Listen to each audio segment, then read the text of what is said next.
She found her ball. Lucy, girl, she's such a cutie. I don't know about you guys, but all of this being cooped up is really kind of, it's hard. It's hard on the soul to be inside for so long. So I thought I would try things a little bit different today, and I would take you guys into my backyard and we would talk out here. Why not? If you like this style of video, be sure to let me know in the comments below and I will make more like it. So today we are making a chicken and potato stew inside of our Instant Pot.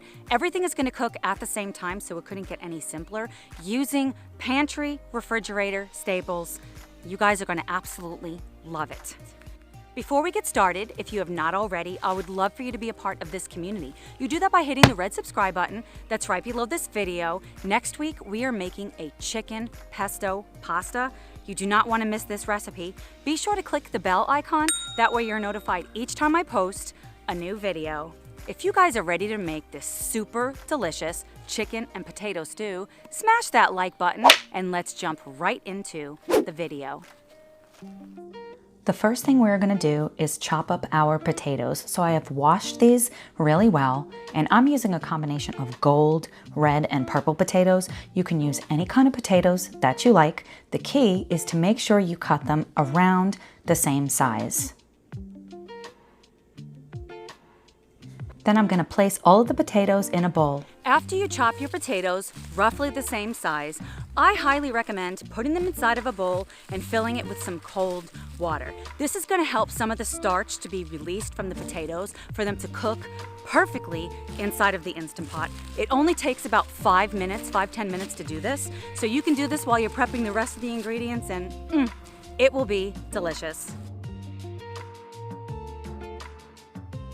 Next, we're gonna chop up our shallot. I'm using 1 large shallot. If you don't have a shallot, you can also use maybe 1/4 of an onion.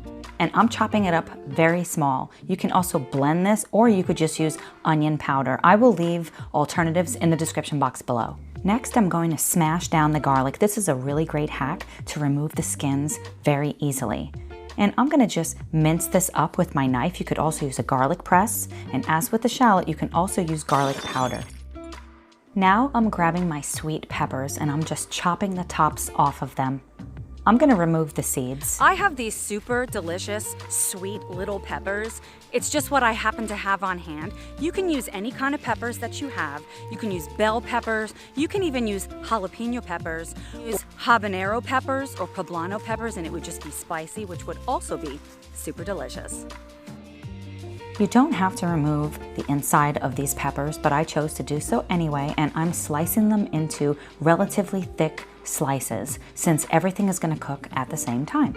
Now I'm gonna slice the chicken. Using my fillet knife, I'm just cutting it right in half. You could also just use a regular knife and just cut big chunks of it, but I want the slices to be somewhat big. Grabbing some cornstarch. I'm coating the chicken with cornstarch. I highly recommend doing this. If you don't have cornstarch, you could also use arrowroot powder or tapioca flour. Either one of those would work just as well. But coating the chicken with one of these 3 flours is gonna produce such a delicious texture on the chicken. You guys are gonna love it. So we're gonna just sprinkle this all over the chicken, and using our fingers, we're gonna just rub it all over the chicken and set it aside. Then we're gonna grab our Instant Pot, set it to saute on high. Of course, I am drinking a dry red. Add a little bit of olive oil. Once it's hot, add the shallots and the garlic. Saute it for about 20 to 30 seconds. I'm adding a drop more oil. You could also use broth if you prefer. I'm gonna add the chicken. This is such an easy saute dish because even though we're sauteing, we're not removing anything. We're basically just throwing everything in. Deglaze just a little bit with some water. Add the peppers, and using my spoon, I'm just stirring everything well. It's really important to make sure you deglaze the bottom of this pot really well. It's always important to deglaze the pot so you don't get the burn signal. It's even more important now that we've used cornstarch because you don't want any of this to be burned on the bottom when you hit start for pressure cooking. So just take your spoon and as you add the water, just scrape, scrape, scrape, and it will be perfect. Now we're gonna add a lot more flavor. We're gonna add some dried parsley, some dried basil, white pepper. This adds a little bit of heat, but without having it too spicy. I like to saute my spices like this. It really brings out the flavor. Deglazing with a little bit more water. We're gonna zest this lemon right into the pot. Super simple.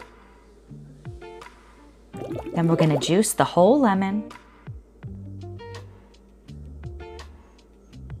We're gonna add our potatoes, a little bit of salt, and some pepper. We're gonna add our garlic bouillon and our chicken bouillon. If you don't have one or both of these, you can just use all of one. You could also use vegetable bouillon. I'm giving everything a really good stir. Making sure the silicone ring is on. I'm gonna close the lid, hit cancel on the Instant Pot, make sure it's set to sealing. Set the Instant Pot to high pressure for 6 minutes. After 10 minutes of natural pressure, we're gonna perform a quick release, and when the pin drops, we're gonna open up the lid to our perfectly cooked chicken and potato stew. You guys are gonna love this recipe. I've put together a short playlist of more delicious recipes. I'm gonna leave it right here. Go ahead and click the video on the screen, and I will see you over there. Who would have thought that this Brooklyn girl would absolutely love the woods, except ticks?